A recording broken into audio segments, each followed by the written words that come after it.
Merry Christmas, boys and girls! We're going to listen to one of the greatest Christmas stories ever today, The Polar Express by Chris Van Allsburg. This is a Caldecott Award-winning book, which means it won for Best Pictures of the Year. So as we're reading, make sure you get a good look at the pictures. They're beautiful.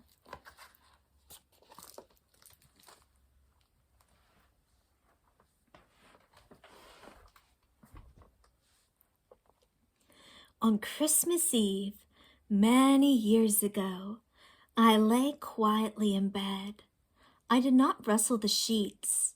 I breathed slowly and silently. I was listening for a sound a friend had told me I'd never hear, the ringing bells of Santa's sleigh. "There is no Santa," my friend had insisted. But I knew he was wrong. Late that night, I did hear sounds, but not ringing bells. From outside came the sound of hissing steam and squeaking metal. I looked through my window and saw a train standing perfectly still in front of my house.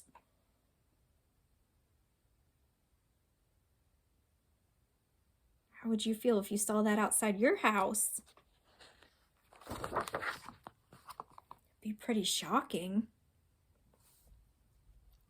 It was wrapped in an apron of snow. Snowflakes fell lightly around it. A conductor stood at the open door of one of the cars. He took a large pocket watch from his vest and then looked up at my window. I put on my slippers and robe, and I tiptoed downstairs and out the door. "All aboard!" the conductor cried out.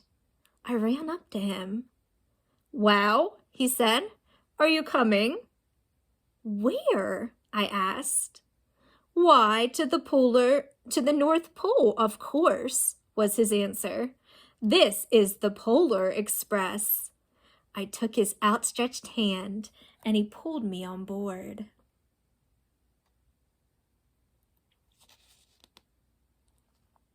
Would you go?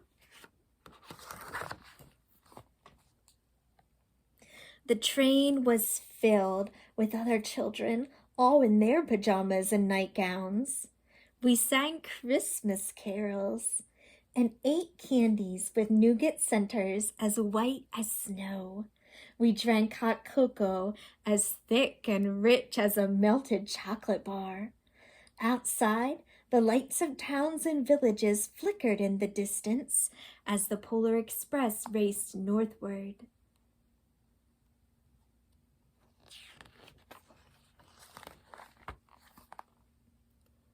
Soon, there were no more lights to be seen. We traveled through dark forests where lean wolves roamed and white-tailed rabbits hid from the train as it thundered through the quiet wilderness. This was my favorite page when I was a little girl, with the wolves and the train.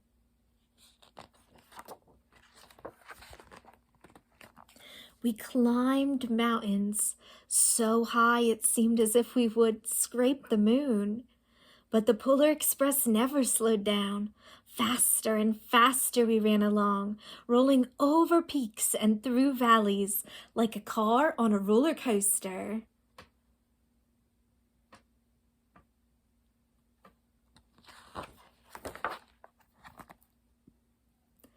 The mountains turned into hills, the hills into snow-covered plains. We crossed a barren desert of ice, the great polar ice cap. Lights appeared in the distance. They looked like the lights of a strange ocean liner sailing on a frozen sea. "There," said the conductor, "is the North Pole."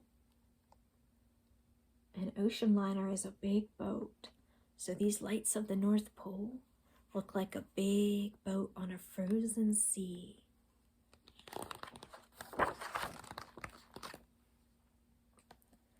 The North Pole. It was a huge city, standing alone at the top of the world, filled with factories where they made Christmas toys. At first we saw no elves. "They're gathering at the center of the city," said the conductor. "That is where Santa will give the first gift of Christmas." "Who receives the first gift?" we all asked. And the conductor answered, "He will choose one of you."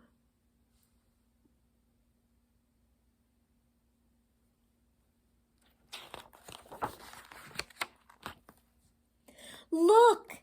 shouted one of the children. "The elves!" Outside, we saw hundreds of elves. As our train drew closer to the center of the North Pole, we slowed to a crawl. So crowded were the streets with Santa's helpers. When the Polar Express could go no farther, we stopped, and the conductor let us outside.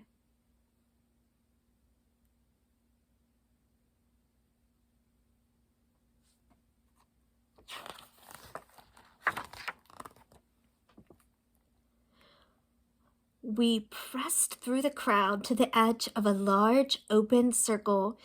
In front of us stood Santa's sleigh. The reindeer were excited. They pranced and paced, ringing the silver sleigh bells that hung from their harnesses. It was a magical sound, like nothing I'd ever heard. Across the circle, the elves moved apart, and Santa Claus appeared. The elves cheered wildly. He marched over to us and, pointing to me, said, "Let's have this fellow here." He jumped in his sleigh. The conductor handed me up. I sat in Santa's knee, and he asked, "Now, what would you like for Christmas?" What would you tell him?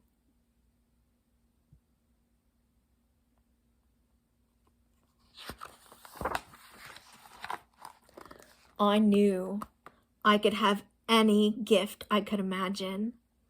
But the thing I wanted, most of all, was not in Santa's giant bag. What I wanted, more than anything, was one silver bell from Santa's sleigh. When I asked, Santa smiled. Then he gave me a hug and told an elf to cut a bell from a reindeer harness. The elf tossed it up to Santa. He stood, holding the bell high above him, and called out, "The first gift of Christmas!"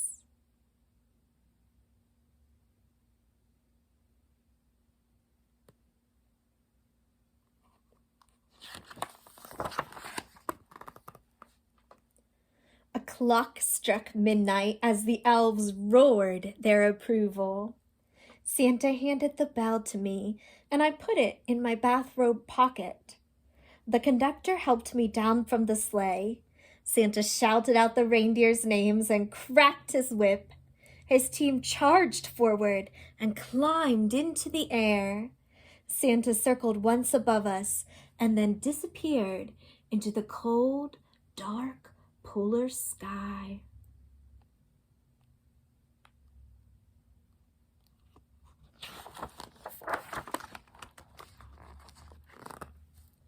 As soon as we were back inside the Polar Express, the other children asked to see my bell. I reached into my pocket, but the only thing I felt was a hole. I had lost the silver bell from Santa's sleigh. "Let's hurry outside and look for it," one of the children said. But the train gave a sudden lurch and started moving. We were on our way home. How do you think he feels about that? Poor guy.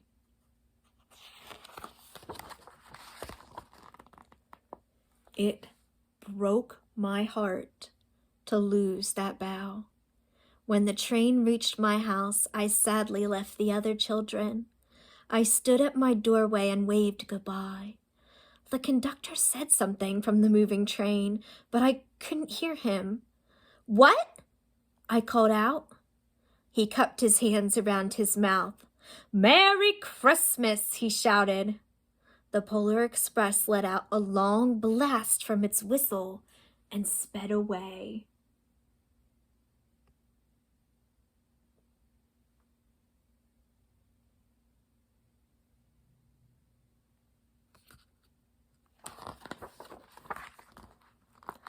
On Christmas morning, my little sister Sarah and I opened our presents. When it looked as if everything had been unwrapped, Sarah found one last small box behind the tree. It had my name on it. Inside was the silver bell. There was a note. "Found this on the seat of my sleigh. Fix that hole in your pocket. Signed, Mr. C." I shook the bell. It made the most beautiful sound my sister and I ever heard. But my mother said, "Oh, it's too bad." "Yeah," said my father, "it's broken." When I had shaken the bell, my parents had not heard a sound. Why not?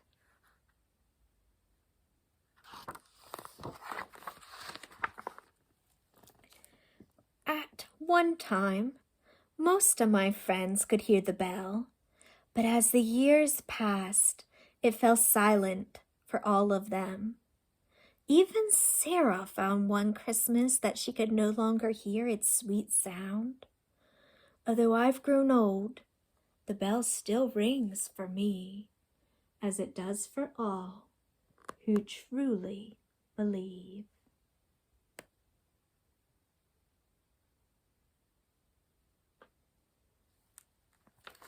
You can only hear it if you believe in Santa, huh? Merry Christmas.